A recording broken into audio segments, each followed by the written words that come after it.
ಮಾಡ್ತಾರೆ ಅಂತ ಹೇಳಿದ್ರೆ ನಾನು ಮಾಡಿರೋದು ಸೈನ್ಸ್ ಅಂಡ್ ಎಜುಕೇಶನಲ್ ಪರ್ಪಸ್ ಅಂತ ನಾನು ಫಸ್ಟೇ ಡಿಸ್ಕ್ಲೈಮರ್ ಹಾಕ್ಬಿಟ್ಟು ಮಾಡಿದ್ದೀನ. ಸಿಂಪಲ್ ಸೈನ್ಸ್ ಎಕ್ಸ್ಪೆರಿಮೆಂಟ್ 8ನೇ ಕ್ಲಾಸ್ ಆಗಿರ್ಬೋದು, ಹೈಸ್ಕೂಲ್ ಆಗಿರ್ಬೋದು, ಎಲ್ಲ ಟೆಕ್ಸ್ಟ್ ಬುಕ್ಸಲ್ಲೂ ಎಕ್ಸ್ಪೆರಿಮೆಂಟ್ ಇದೆ. ಅದೇ ರೀತಿ ಕಾಲೇಜು ಸ್ಕೂಲಲ್ಲೆಲ್ಲ ಸೋಡಿಯಮ್ಮು ಈಸಿಯಾಗಿ ಅವೈಲಬಲ್ ಇರುವಂಥ ಮೆಟೀರಿಯಲ್ಲು.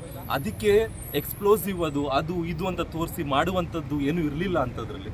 ಸೊ ನಂದು ಇಷ್ಟೇ ಕ್ವಶನ್ನು, ನನ್ನ ಮೇಲೆ ಆಗಿರುವಂಥದ್ದು ಅವ್ರ ಮೇಲೆ ಯಾಕಾಗಿಲ್ಲ? ನನಗಿಂತ ಮುಂಚೆ ಮಾಡಿದ್ದಾರೆ, ನನಗಿಂತ ಭಾಳ ವರ್ಷಗಳಿಂದ ಮಾಡಿದ್ದಾರೆ, ಕೆಲವೊಬ್ರು ಈಗ 6 ತಿಂಗಳಿಂದ ಮಾಡಿದ್ದಾರೆ. ಯೂಟ್ಯೂಬ್ ಓಪನ್ ಮಾಡಿದ್ರೆ ಸಾಕಷ್ಟು ಜನ ಇದ್ದಾರೆ. ಸೊ ನಾನು ಇದನ್ನ ಲೈಕ್ ಯಾರು ಹಿಂದಿಯವರು ಇದ್ದಾರಾ, मेरे बारे में जो कुछ भी किया है ಕನ್ನಡನೇ ಮಾತಾಡಿ ಸರ್, ಕನ್ನಡ ಮಾತಾಡಿ.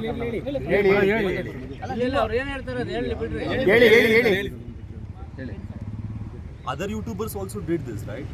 Huh? Other YouTubers also did this. Why there is no action against them? Why only me?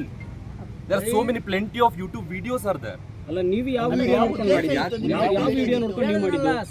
ನೀವು ನೋಡ್ಕೊಂಡು ಯಾವ ವಿಡಿಯೋ ನೋಡ್ಕೊಂಡು ಮಾಡಿದ್ರಿ ನೀವು? ಸರ್, ಯಾವ ವಿಡಿಯೋ ನೋಡ್ಕೊಂಡು ಮಾಡಿರೋದು ಅಂತ ಪ್ರಶ್ನೆ ಇಲ್ಲ ಸರ್. ಇಲ್ಲಿ ಪ್ರಶ್ನೆ ಇರೋದು ಸರ್, ಅವ್ರ ಮೇಲೆ ಏನಕ್ಕೆ ಆಕ್ಷನ್ ಆಗಿಲ್ಲ ಅಂತ ಸರ್. ಇಲ್ಲಿ ಸಡನ್ಲಿ ಏನಕ್ಕೆ ಟಾರ್ಗೆಟ್ ಮಾಡಿದಾರ? ಅದು ನೀವೇ ಟಾರ್ಗೆಟ್ ಮಾಡಿದಾರ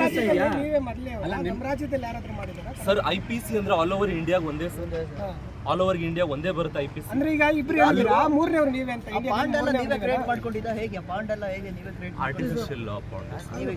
ಆರ್ಟಿಫಿಷಿಯಲ್ ಸರ್, ಈಗ ಇಂಡಿಯಾದಲ್ಲಿ ಅಲ್ಲ, ನಿಮ್ಗೆ ನಾಲೆಡ್ಜ್ ಇತ್ತು, ಹಿಂಗ್ ಮಾಡಿದ್ರೆ ತೊಂದರೆ ಆಗುತ್ತೆ ಅಂತ ನಾಲೆಡ್ಜ್ ಇತ್ತು ನಿಮ್ಗೆ? ಒಂದೇ ವಿಷಯ ಸರ್, ಇನ್ನು ಉಳಿದಿದ್ದು ಊರಲ್ಲಿ ಮಾತಾಡ್ತೀನಿ. ಊರಿಗೆ ಬನ್ನಿ, ಊರಿಗೆ ಬರ್ತಾರೆ. ನನ್ನ ಟಾರ್ಗೆಟ್